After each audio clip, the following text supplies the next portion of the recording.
কেমন পড়াশোনা করছে কালাচাঁদ বাবু? আগে মধুসূদন পত্র একটু বটে, কিন্তু পড়াশোনায় আরই মজবুত। মানে একবার বই দুবার বলে দিতে হয় না। আর আমি ওকে যেটা একবার পড়িয়েছি সেটাও কখনো বলে না, তাই না?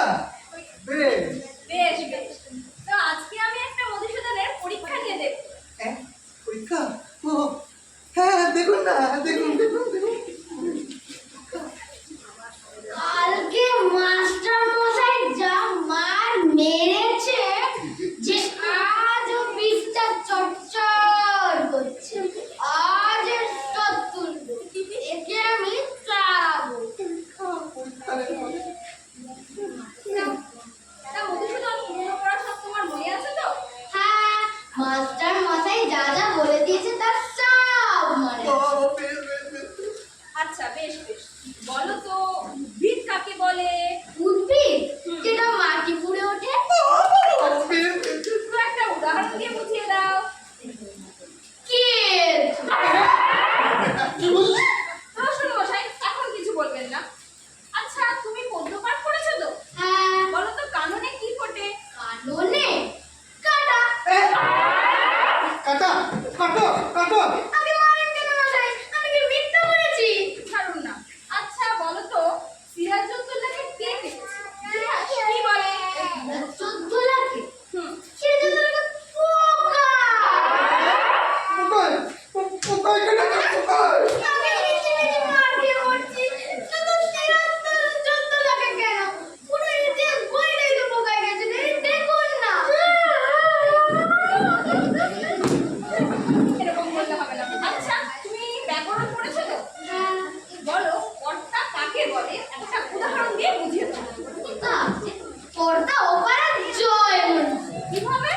তিনি সারাক্ষণ ক্রিয়াকর্ম নিয়ে তোর মাথা। আসলে এটা মাথা না, এটা পিঠ। আচ্ছা এবার কিন্তু ঠিক করে উত্তর দেবে। বলো ষষ্ঠী তৎপুরুষ কাকে বলে? ষষ্ঠীটা পুরুষ। আস্তে আস্তে। জানি নে। জানো না, জানো না, জানো না।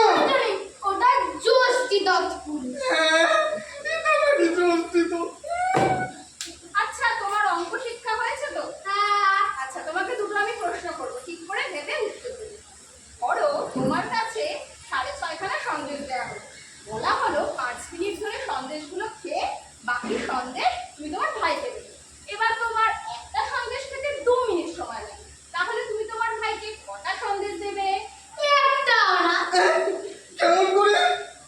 সবকে বেরো দেবই না। এই কেমন উত্তর হলো? ঠিক আছে পরেরটা ভালো করে দেখো। ধরো একটা বটগাছ প্রতিদিন 6 ইঞ্চি করে বৃদ্ধি পায়।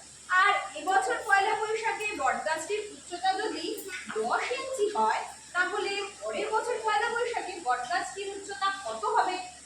যদি সে গাছ উঠতে উঠতে বেঁকে যায় তাহলে মাপা যাবে না। যদি সে গাছ সোজা ওঠে, তাহলে মেপে দেখলেই হয়। কিন্তু যদি সে গাছ শুকিয়েই যায় তাহলে তো কোনো কথাই নেই। ছাড়া ছেলে, মন্না তোর বুদ্ধি করে, তাই না? আজ তোমার পিঠ আমি লাল করবো, তবে তুমি শিখে হবে। আপনি জানেন তো মারের জন্য খুব ধীরে ধীরে তো বেঁকে যায়। থামুন থামুন কালাচাঁদ বাবু, ওটা কিন্তু আপনার ভ্রম। জানেন তো কথায় আছে ঘোড়াকে পিটলে কখনো গাধা হয় না, আর অনেক সময় গাধাকে পিটলে ঘোড়া হয়ে যায়। অধিকাংশ ছাত্রছাত্রী শিখতে পারে, কিন্তু বেশিরভাগ শিক্ষক শেখাতে পারে না, মাঝখান দিয়ে মরেছে। আজকে আপনি আপনার পেট নিয়ে প্রস্থান করুন, কদিন ছেলেটার পিঠ পুরো, তারপর না হয় আমি ওকে পড়াবো। বাজা গেল। হ্যাঁ, বাঁচা গেল মশাই। ওকে আপনিই পড়ান, এই ছেলেকে পড়ানো আমার কর্ম নয়। হ্যাঁ, আমি চললুম। ও হ্যাঁ, সে ম্যানুয়াল লেবার। আরে দিনে 30 দিন কুপি একটা ছেলেকে 5টা টাকা পায়। এই মেহনতে যদি একদিন মাটিও